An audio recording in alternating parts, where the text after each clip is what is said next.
Hello guys, previous video में हम लोगों ने ionic bond and ionic compounds के बारे में पढ़ के रखा है। इनफैक्ट हम लोगों ने आयोनिक कंपाउंड्स की प्रॉपर्टीज़ के बारे में भी डिस्कस करके रखा है, that is about the solubility, lattice enthalpy. ये पॉइंट्स हम लोगों ने पढ़े जो कि एंट्रेंस के हिसाब से काफ़ी इंपॉर्टेंट होते हैं। एंट्रेंस के हिसाब से एक बहुत ही इम्पोर्टेंट टॉपिक इस लेसन में है और वो टॉपिक के बारे में हम लोग आज डिटेल में डिस्कशन करने वाले हैं। और उस टॉपिक की अगर हम लोग बात करते हैं, उसकी हेडिंग की अगर बात करते हैं तो वो है covalent character. Covalent character in ionic bond या फिर आप कह सकते हैं ionic compound, and it is govern by फजान्स rule. It is govern by फजान्स rule. ये फजान रूल है। सर ये कैसे पॉसिबल हुआ? आयोनिक बॉन्ड में कोवैलेंट कैरेक्टर कैसे आया? देख लेते हैं कि वो आया, उसके रीजन क्या है। लेकिन आयोनिक बॉन्ड क्या होता है, क्या पढ़ा है हम लोगों ने आयोनिक बॉन्ड? तो sir ionic bond, the bond which is form by the complete transfer of electron. एक एटम दूसरे एटम को अपने इलेक्ट्रॉन ट्रांसफर कराता है एंड उन दोनों के बीच में इलेक्ट्रोस्टैटिक फोर्स होता है, जिसे आप लोगों ने क्या कह के रखा है, आयोनिक बॉन्ड। ठीक है, लेकिन उसमें कोवैलेंट कैरेक्टर कैसे आ सकता है? आप लोग जरा सोचिए कि आयोनिक बॉन्ड में कैटायन और एनायन के बीच में इंटरेक्शन होता है कि नहीं होता? बिल्कुल होता है। कैटायन एंड एनायन के बीच में जो फोर्स ऑफ इंटरेक्शन होता है, जो इलेक्ट्रोस्टैटिक फोर्स ऑफ अट्रैक्शन होता है, उसी के कारण क्या बनता है, ionic bond. And in cations and anions की वजह से आयोनिक बॉन्ड में पोलराइजेशन होता है। पोलराइजेशन होने के बाद आप लोगों को कोवैलेंट कैरेक्टर मिलता है। कैसे मिलता है? बेसिकली अगर हम लोग किसी कैटायन की बात करते हैं, सपोज करिए कैटायन, ये कोई एक कैटायन है एंड ये कोई एक एनायन है, एनायन है, इसके ऊपर ये निगेटिव चार्ज प्रेजेंट है।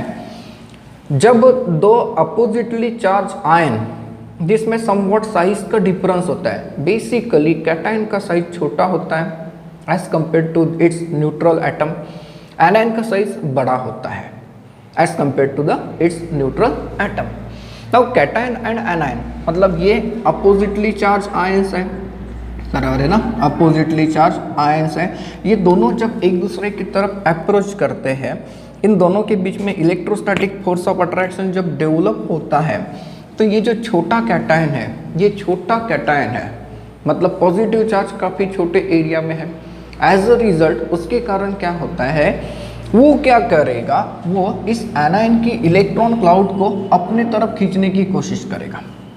ये जो छोटा सा कैटायन है, ये छोटा सा कैटायन इस एनायन की इलेक्ट्रॉन्स को अपने तरफ खींचने की कोशिश करेगा, जिसके कारण क्या होगा, जिसके कारण जो नॉर्मल कैटायन एनायन का साइज है, जो नॉर्मल एनायन का साइज है, सपोज करिए कि ये एनायन का साइज ओरिजिनल है, ये इतना, तो इसकी जो इलेक्ट्रॉन डेंसिटी है, ये इलेक्ट्रॉन डेंसिटी ऐसे ड्रिफ्ट हो जाती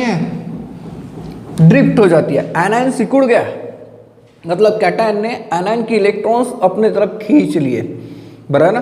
कैटायन ने एनायन की इलेक्ट्रॉन अपने तरफ क्या हो गए, खींच लिए। जब इलेक्ट्रॉन ट्रांसफर नहीं हुए, वो है एनायन के ही शेल में, लेकिन समवॉट टुवर्ड्स द कैटायन वो क्या हो गए, शेयर हो गए। एंड जैसे ही शेयरिंग होगा, जैसे ही शेयरिंग का फिनोमिना होगा, तो शेयरिंग के कारण बनने वाला बॉन्ड कौन सा होता है, कोवैलेंट बॉन्ड। इसीलिए आयोनिक बॉन्ड के अंदर कोवैलेंट कैरेक्टर जनरेट होता है। देखिए ये अगर हम लोग देखें तो इसे हम लोग कहते हैं ओरिजिनल साइज, है ना, ये क्या हो जाएगा, original size of anion. And इसे हम लोग क्या कहेंगे, ड्रिफ्टेड साइज ऑफ एनायन। मतलब क्या, मतलब ये कि एनायन की जो इलेक्ट्रॉन क्लाउड है, ये किसके तरफ चली गई, थोड़ा सी कैटायन की तरफ चली गई, तो इसके कारण आप लोगों को मिलता है कोवैलेंट कैरेक्टर। नाउ कैटायन ने ये जो सर एनायन के ऊपर फोर्स ऑफ अट्रैक्शन अप्लाई करके एनायन को डिस्टर्ब किया, उसे हम लोग क्या कहते हैं, इसे हम लोग कहते हैं पोलराइजेशन। क्या कहते हैं इसे, polarisation. Now polarisation of anion ये तब होगा जब कैटायन के ऊपर पॉजिटिव चार्ज काफ़ी अच्छा रहेगा, तो इसे हम लोग कहते हैं फजान्स रूल। ये फजान्स रूल का कहना है। सबसे पहले किसने एक्सप्लेनेशन दिया इसका? फजान्स-रुल ने। तो कोवेलेंट कैरेक्टर कैसे आ रहा है ये आप लोगों को समझ में आ रहा है। कोवेलेंट कैरेक्टर क्यों आता है? तो due to the polarisation of the anion. The polarisation of the anion के कारण कोवेलेंट कैरेक्टर आता है, ठीक है। तो सर कोवेलेंट कैरेक्टर किस किस फैक्टर्स के ऊपर डिपेंड करता है ये हम लोगों को पढ़ना है, जिसमें हम लोग पहला जो फैक्टर पढ़ते हैं, एक हेडिंग बना देते हैं, फैक्टर्स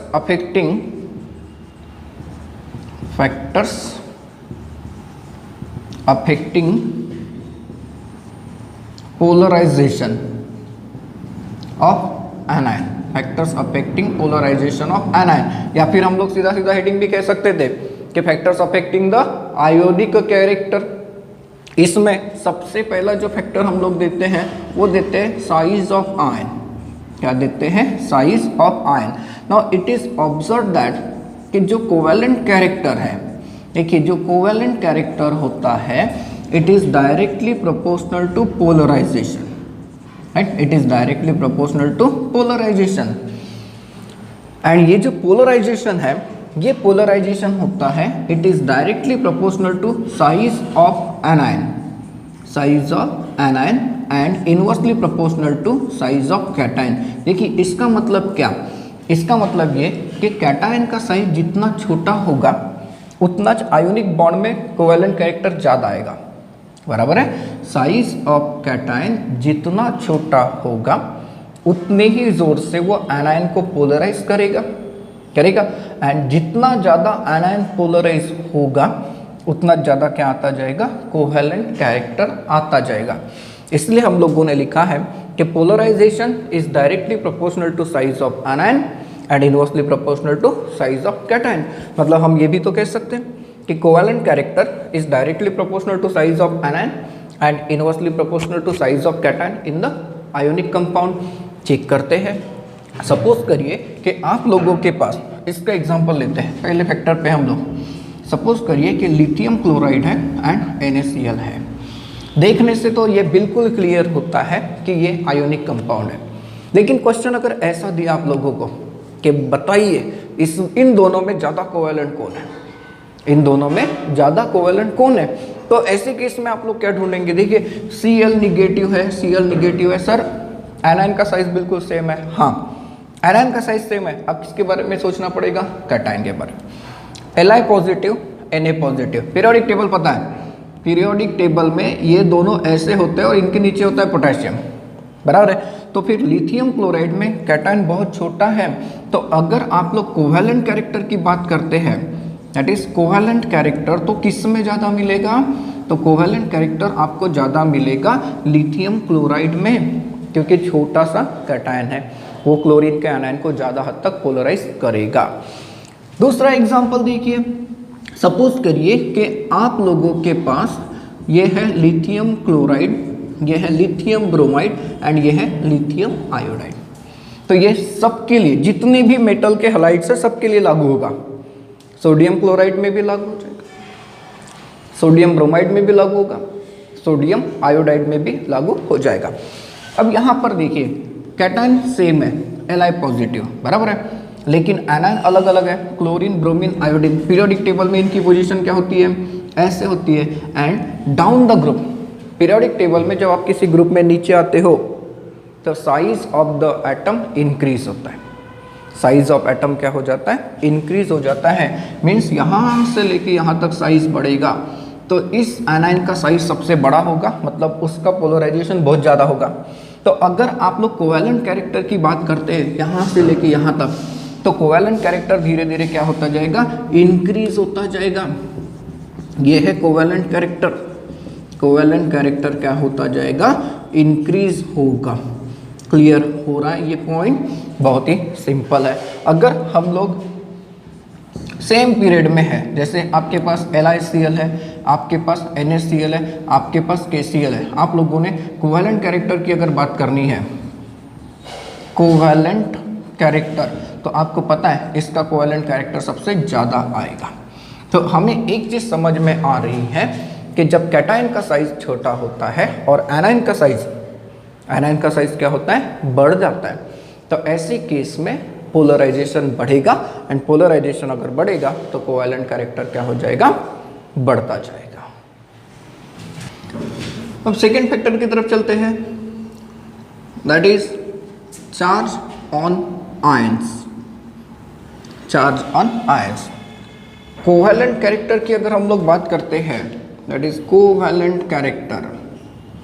तो covalent character is directly proportional to charge on ion, फिर चाहे कैटायन हो या फिर एनायन हो। क्यों, जरा सोचिए, क्योंकि जो साइज ऑफ आयन होता है, size of ion is inversely proportional to charge on cation.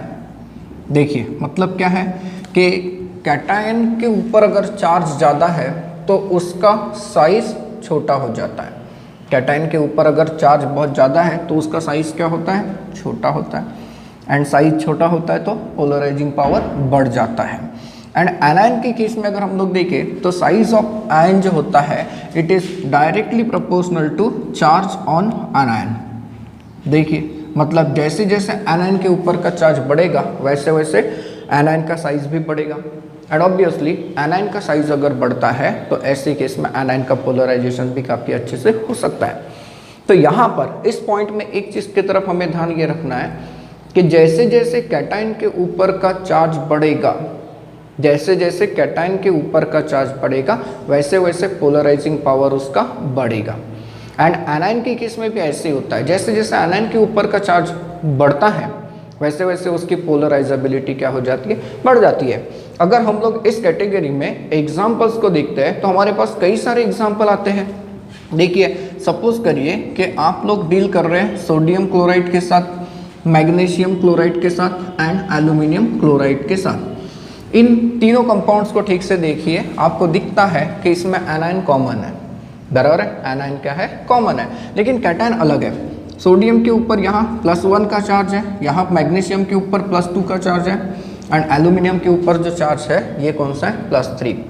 तो जितना ज़्यादा चार्ज कैटायन के ऊपर होता है, कैटायन का साइज उतना छोटा होता है, एंड कैटायन का साइज जितना छोटा होता है उतना उसका पोलराइजिंग पावर होता है। मीन्स यहाँ से लेके यहाँ तक अगर हम लोग जाते हैं तो यू विल ऑब्जर्व कि जो कोवैलेंट कैरेक्टर है, ये कोवैलेंट कैरेक्टर क्या हो जाएगा, इंक्रीज हो जाएगा। मतलब this is less covalent, this is less covalent, and more covalent कौन सा रहेगा, एल्यूमिनियम क्लोराइड रहेगा। सबसे ज़्यादा कोवैलेंट किस में रहेगा कैरेक्टर, एल्यूमिनियम क्लोराइड में रहेगा। अब अगर आप लोगों ने कैटायन को सेम रखा, चलो देखते हैं, अगर हम AlCl3 की बात करते हैं, AlCl3 ले लीजिए, या फिर सॉरी AlF3 लेते हैं, AlF3, देन उसके बाद मैं लेता हूँ Al2O3, एंड यहाँ पर मैं लेता हूँ Aln, जिसे एल्यूमिनियम नाइट्राइड कहते हैं, aluminium oxide and aluminium fluoride. अब फ्लोरीन है, ऑक्सीजन है, नाइट्रोजन है, ये पीरियोडिक टेबल में एक ही रो में है, आप चेक कर सकते हैं इनका एटॉमिक नंबर, ये है 7, 8, यहाँ पर है 9।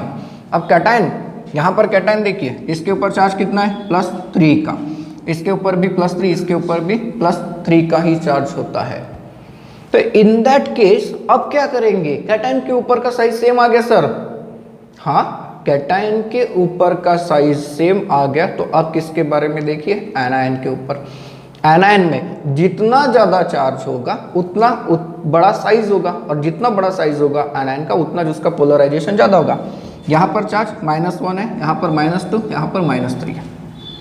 सो देयरफॉर कोवैलेंट कैरेक्टर की अगर बात करते हैं, मैं C लिखता हूँ, ठीक है, तो कोवैलेंट कैरेक्टर आपको क्या होता हुआ दिखेगा, इंक्रीज होता हुआ दिखेगा। मतलब this is ionic compound and this is what, covalent compound, बराबर है। अगर कभी अलग अलग ग्रुप में मिलते हैं, जैसे चलो एक बात करते हैं इसकी, आपके पास है सिल्वर सल्फाइड है, आपके पास है सिल्वर ऑक्साइड है, कौन ज़्यादा कोवैलेंट है ये अगर कहता है तो यहाँ पर चार्जेस को देखिए, सल्फर के ऊपर चार्ज -2 का है, ऑक्सीजन के ऊपर भी चार्ज -2 का है। अब चार्ज सर कैसे पता चलेगा, चार्ज तो ऑक्सीजन के ऊपर भी -2 है, सल्फर के ऊपर भी -2 है। यू विल ऑब्जर्व दैट के पीरियोडिक टेबल में सल्फर एंड ऑक्सीजन ऐसे होते हैं, ऑक्सीजन के नीचे होता है सल्फर, तो इसका पोलराइजेशन बहुत ज़्यादा होगा, साइज बड़ा है। तो इसका मतलब ये कि कोवैलेंट कैरेक्टर की अगर हम लोग बात करते हैं, कोवैलेंट कैरेक्टर की अगर आप बात करते हैं तो सिल्वर सल्फाइड ये ज़्यादा कोवैलेंट होता है as compare to silver oxide. तो इस तरीके से बहुत ही मज़ेदार क्वेश्चंस आप लोगों को मिलने वाले हैं। तीसरा फैक्टर अगर हम लोग चलते हैं तो तीसरा जो फैक्टर होता है वो होता है इलेक्ट्रॉनिक कॉन्फ़िगरेशन ऑफ कैटायन। ये भी बहुत ही मज़ेदार है और लिमिटेड एग्जाम्पल होते हैं इसके। इलेक्ट्रॉनिक कॉन्फ़िगरेशन ऑफ कैटायन, तो इलेक्ट्रॉनिक कॉन्फ़िगरेशन ऑफ कैटायन के हिसाब से कोवैलेंट कैरेक्टर कैसे चेंज होता है। देखो, कैटायन जिसका इलेक्ट्रॉनिक कॉन्फ़िगरेशन ऐसा होता है NH2 NP6 ND10, ऐसे कैटायंस, N का मतलब आपको पता है प्रिंसिपल क्वांटम नंबर की वैल्यू है। ऐसा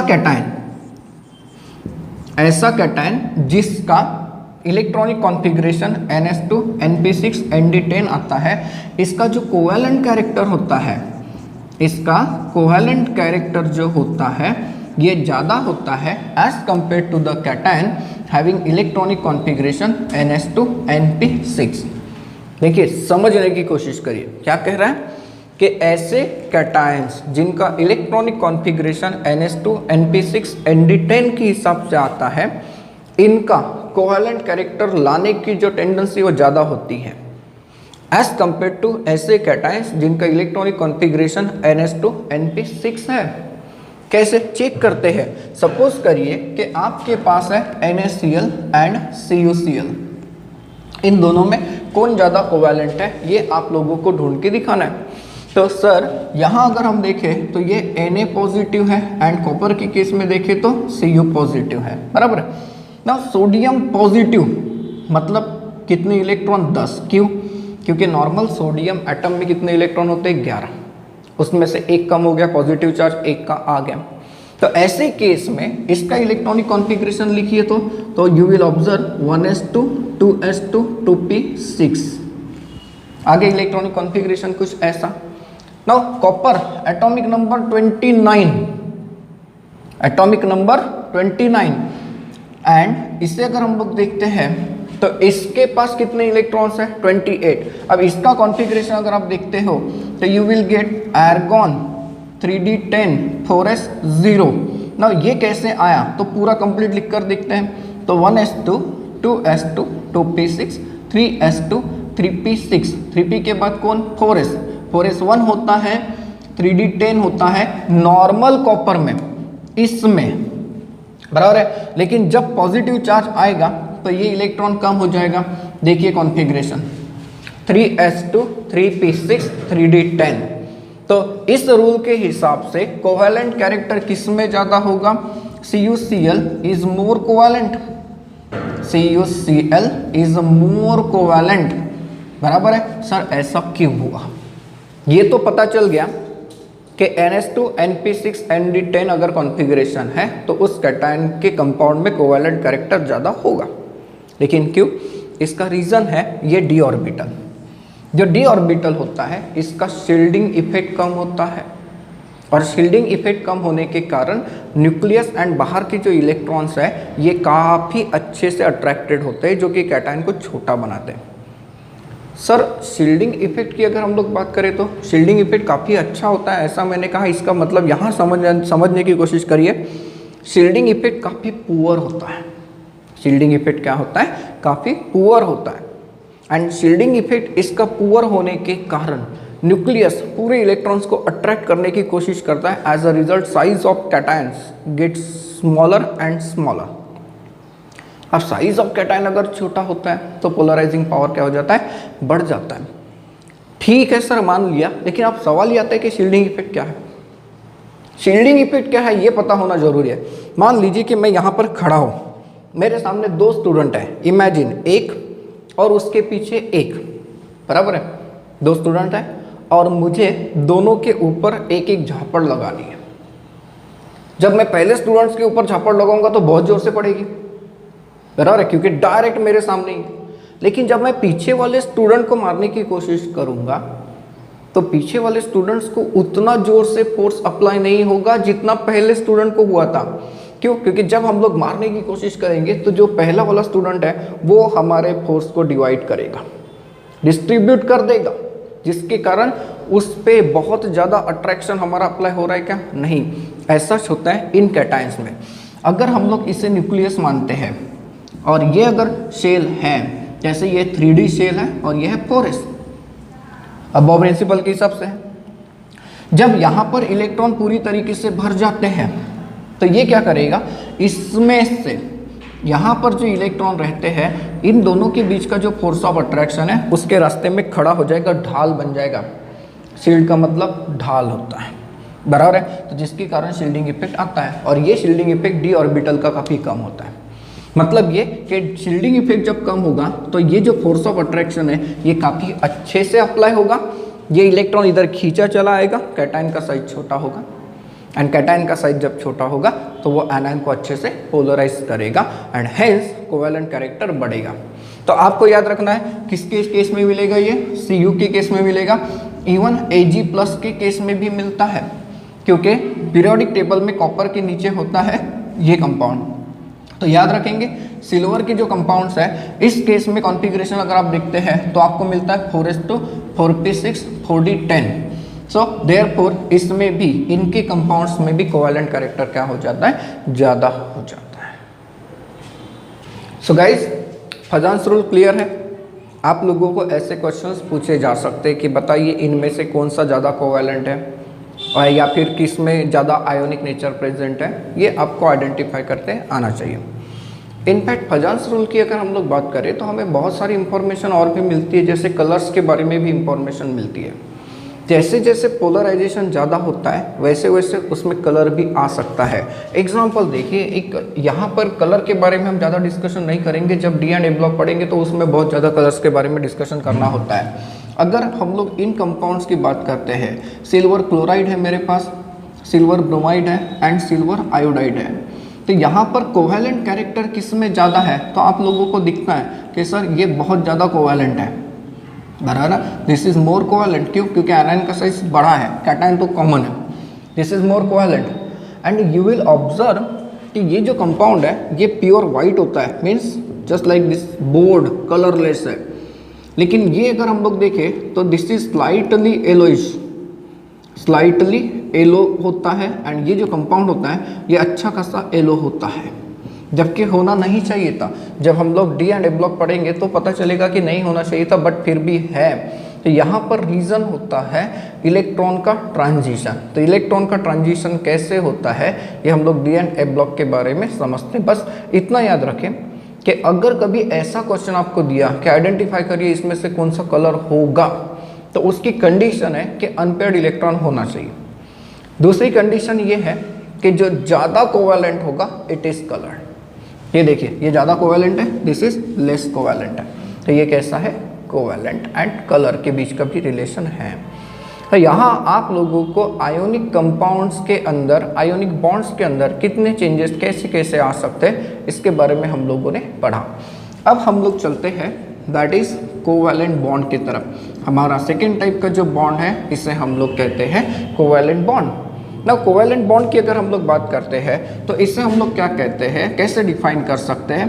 the attractive force, the attractive forces between two atoms, between two atoms, और हम लोग ऐसे कह सकते हैं the attractive forces due to mutual sharing, due to mutual sharing of electrons between the atoms having no or very less electronegativity difference. Electronegativity difference is called as covalent bond. Is called as covalent bond. एक line में define करना है तो आप लोग कह सकते हैं the bond which is form by the mutual sharing of electron. The bond which is form by the mutual sharing of the electron, it is called as covalent bond. यहाँ पर एक कंडीशन हम लोगों ने लिखी है कि दो एटम्स के बीच में बॉन्ड बनता है, हमें पता है। अगर उन दो एटम के बीच में इलेक्ट्रोनिगेटिविटी का डिफरेंस नहीं है तो ये कब होगा? जब दोनों के दोनों एटम बिल्कुल सेम होंगे, या फिर उनके बीच का इलेक्ट्रोनिगेटिविटी डिफरेंस काफ़ी कम होगा, वेरी लेस। तो ऐसे केस में क्या बन जाता है? कोवेलेंट बन जाता है, कोवेलेंट बॉन्ड बन जाता है।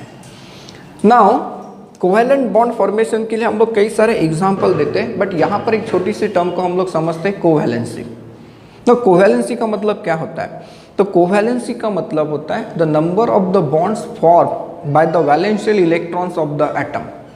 वैलेंस शेल के अंदर इलेक्ट्रॉन्स है, आपको पता है, एंड वो वैलेंस शेल के अंदर के जो इलेक्ट्रॉन्स है वो जितने बॉन्ड बना सकते हैं उससे हम लोग उस एटम की कोवैलेंसी कहते हैं। फॉर एग्जांपल कार्बन की कोवैलेंसी 4 माना जाता है, क्योंकि कार्बन के वैलेंस शेल में 4 इलेक्ट्रॉन है एंड ये 4 बॉन्ड बना सकता है, इसलिए कोवैलेंसी क्या हो गई? 4। ऑक्सीजन की कोवैलेंसी हम लोग जनरली 2 देते हैं, क्योंकि उसके वैलेंस शेल में 6 इलेक्ट्रॉन तो है, लेकिन बॉन्डिंग में 2 ही इन्वॉल्व होते हैं। क्यों? क्योंकि आपको ये सब करते समय, बॉन्ड बनाते समय ऑक्टेट रूल का भी ध्यान रखना है।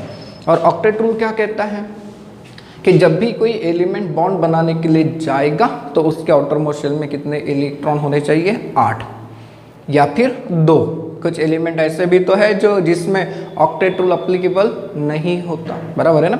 ऑक्टेट रूल अप्लीकेबल नहीं होता। तो इसके एग्जाम्पल देखते हैं, बहुत सारे एग्जाम्पल हम लोग दे सकते हैं for the formation of covalent bond. सबसे पहले एग्जाम्पल देते हैं H2 मॉलिक्यूल। चलो अब इसका फॉर्मेशन बनाकर दिखाते हैं। हाइड्रोजन जिसका एटॉमिक नंबर क्या है? 1, इसका इलेक्ट्रॉनिक कॉन्फ़िगरेशन क्या होता है? 1s1 होता है। तो इसके आउटर मोस्ट शेल में कितना इलेक्ट्रॉन है? 1 का है। एंड दूसरा हाइड्रोजन एटम, इसके भी आउटर मोस्ट शेल में कितना इलेक्ट्रॉन है? 1 का है। तो यहाँ पर जो बॉन्ड बनता है it is due to the mutual sharing of electron. कैसे शेयरिंग होगी? देखिए, इससे अपना डुप्लेट पूरा करने के लिए 1 इलेक्ट्रॉन की ज़रूरत है, इससे भी है। तो ये हाइड्रोजन इस इलेक्ट्रॉन को शेयर करेगा। देखिए इसके आउटर मोस्ट शेल में कितने इलेक्ट्रॉन्स आ गए? 2 आ गए, तो इसका डुप्लेट हो गया पूरा। देन इस हाइड्रोजन को देखिए, इसका डुप्लेट भी हो गया पूरा। तो हाइड्रोजन और हाइड्रोजन के बीच में बन गया एक ऐसा बॉन्ड जो कि कोवैलेंट है। Now covalent bond single, double and triple हम लोग पढ़ने वाले हैं। मतलब एक बॉन्ड जब बनता है, एक कोवैलेंट बॉन्ड जब बनता है तो 2 इलेक्ट्रॉन शेयर होते हैं, means 1 electron pair correspond to 1 covalent bond.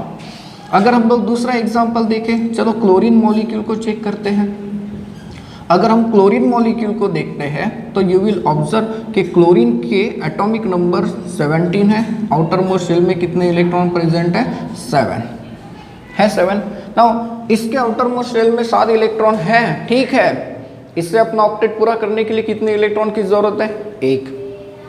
तो क्लोरीन एंड क्लोरीन इन दोनों को अरेंज करते हैं। 7 इलेक्ट्रॉन, आउटर मोस्ट शेल में 7 इलेक्ट्रॉन जो है, अगर मैंने इसे ऐसे अरेंज करके रखा तो ये दूसरा क्लोरीन है। अब देखिए, पहला क्लोरीन दूसरे क्लोरीन के इलेक्ट्रॉन को खींच नहीं सकता।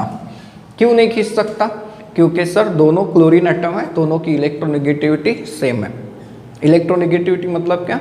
It is the ability of the atom to attract shared pair of electron towards itself, बराबर है। तो दोनों की इलेक्ट्रोनेगेटिविटी सेम होने के कारण 2 में से कोई भी किसी का इलेक्ट्रॉन नहीं खींच सकता।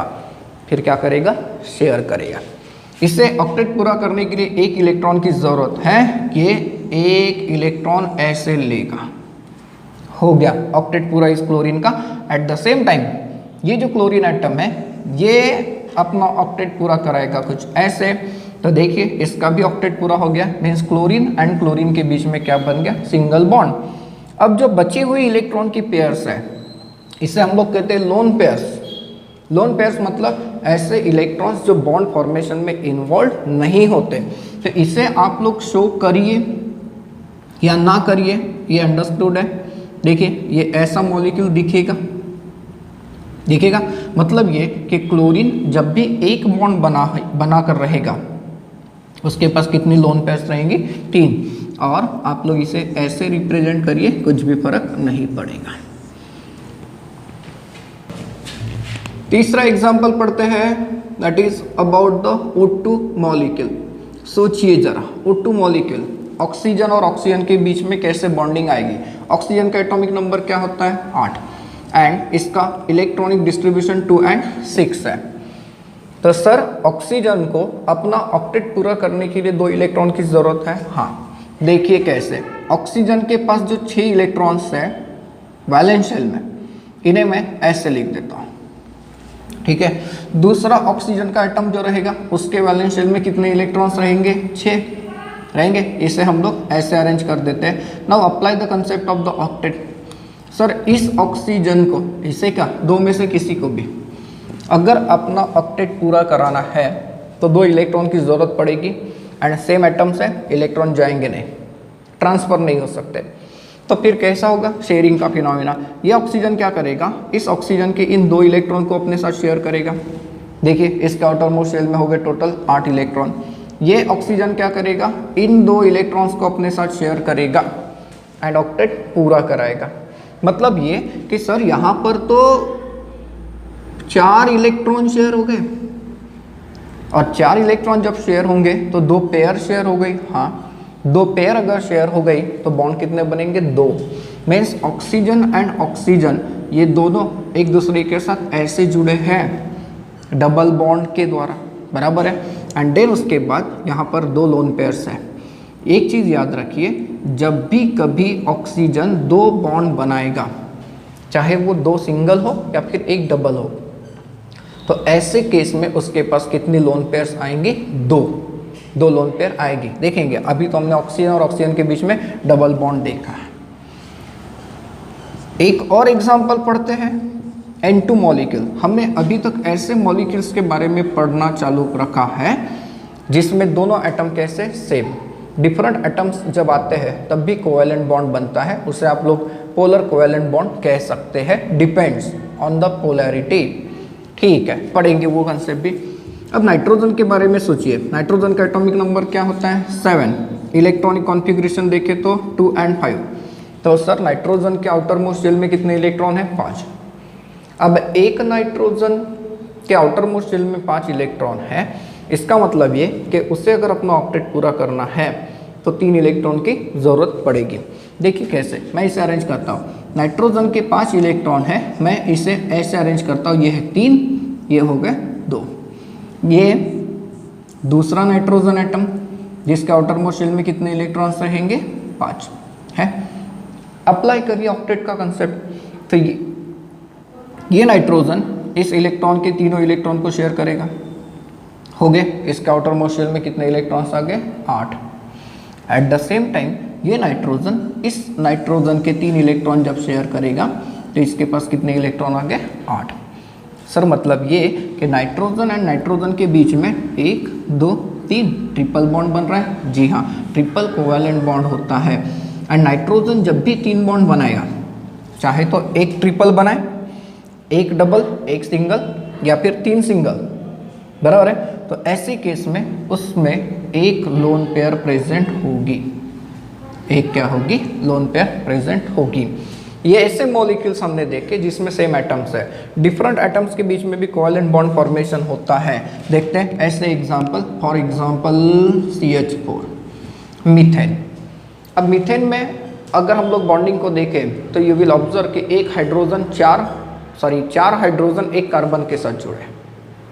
तो कार्बन की अगर बात करते हैं तो एटॉमिक नंबर 6 है, कॉन्फ़िगरेशन रहेगा 2 and 4।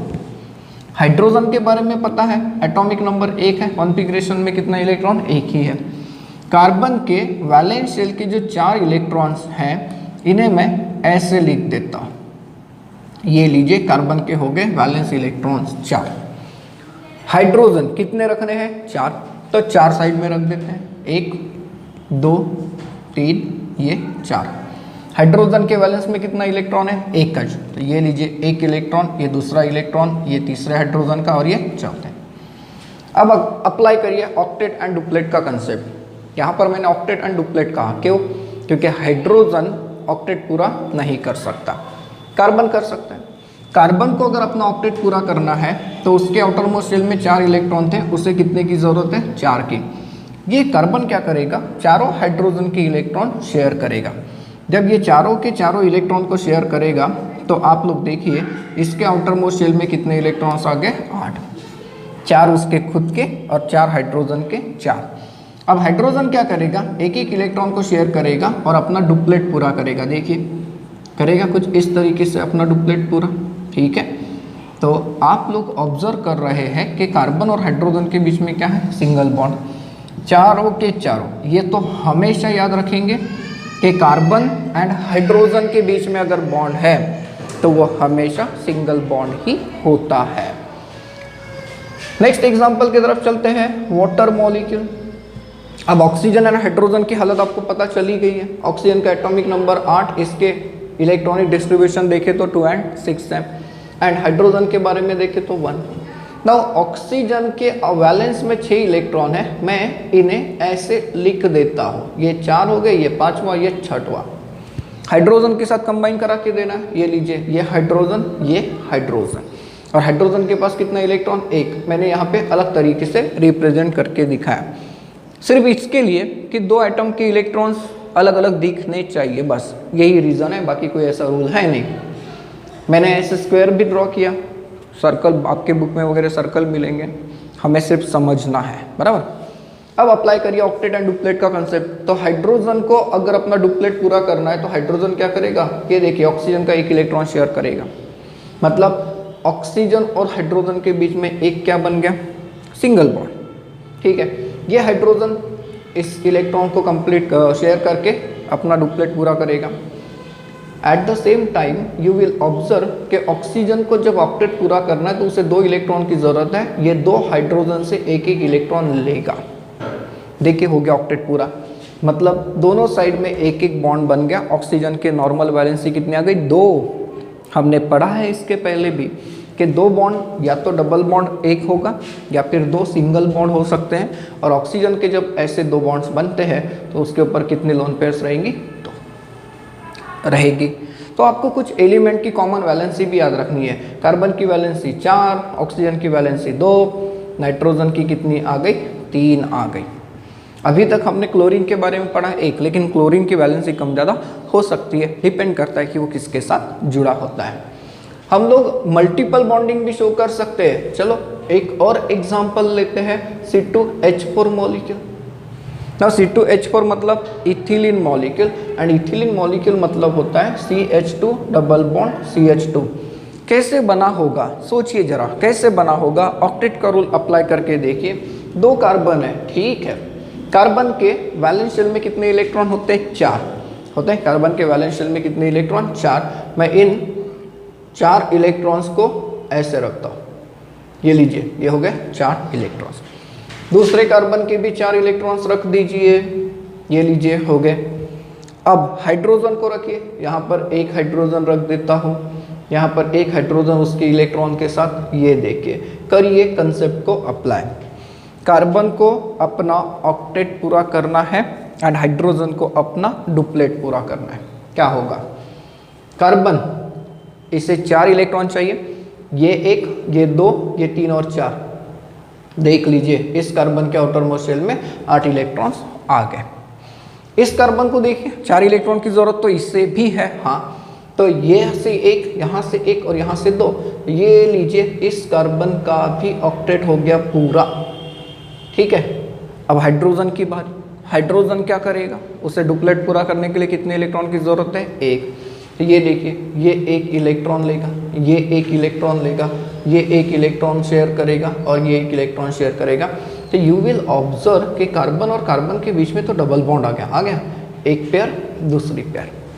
एंड सर कार्बन और हाइड्रोजन के बीच में, कार्बन और हाइड्रोजन के बीच में क्या आ गया, सिंगल बॉन्ड आ गया, सिंगल बॉन्ड। तो इस तरीके से होता है covalent bond, the bond which is form by the mutual sharing of the electron, इसे हम लोग क्या कहते हैं, कोवैलेंट बॉन्ड। यहाँ पर एक कंसेप्ट आपको नोट्स में मिलेगा, that is types of electron pair. Types of electron pair, अगर हम लोग इलेक्ट्रॉन पेयर्स की बात करते हैं तो इलेक्ट्रॉन पेयर को जनरली हम लोग 2 टाइप में क्लासिफाई करते हैं। दो टाइप में कैसे, एक जो बॉन्ड बनाने में इन्वॉल्व होते हैं और दूसरे जो बॉन्ड बनाने में इन्वॉल्व नहीं होते। ऐसे इलेक्ट्रॉन जो बॉन्ड बनाने में इन्वॉल्व होते हैं इससे हम लोग कहते हैं बॉन्डिंग इलेक्ट्रॉन्स या फिर बॉन्ड पेयर्स। बॉन्डिंग इलेक्ट्रॉन्स या फिर क्या कहते हैं हम लोग उससे बॉन्ड पेयर्स। एंड दूसरे जो इलेक्ट्रॉन्स होते हैं इसे हम लोग कहते हैं नॉन बॉन्डिंग इलेक्ट्रॉन्स। नाउ ये जो नॉन बॉन्डिंग इलेक्ट्रॉन्स होते हैं इसे हम लोग कहते हैं लोन पेयर्स। इसे हम लोग क्या कहते हैं, लोन पेयर्स। एंड इसे आप लोग सिंपली कहते हो बॉन्ड पेयर्स। तो इस कंसेप्ट का बहुत ज़्यादा इंपॉर्टेंस है, बहुत छोटा है ना, बहुत इजीली आप लोगों ने पता कर लिया। हाँ सर, जो इलेक्ट्रॉन बॉन्डिंग में इन्वॉल्व नहीं होते उसे हम लोग क्या कहते हैं, लोन पेयर्स। कई बार ऐसा होता है कि लोन पेयर्स का इस्तेमाल करके हम लोगों को मॉलिक्यूल का शेप भी डिटरमाइन करना पड़ सकता है, तो इसलिए इसे भी समझ के रखिए। नाउ अगर हम लोग कुछ कॉमन एलिमेंट्स की बात करें, जैसे आप लोगों को पता है कि ऑक्सीजन जब दो बॉन्ड बनाता है तो उसके पास लोन पेयर Lp, इसे ऐसे रिप्रेजेंट करते हैं या फिर ऐसे रिप्रेजेंट करते हैं। तो इसके पास लोन पेयर कितनी आई थी, 2 आई थी। नाइट्रोजन ये ट्रिपल बॉन्ड बनाता है, बराबर है, बॉन्ड कितने बनाता है, 3। कितने लोन पेयर के साथ रहता है, 1।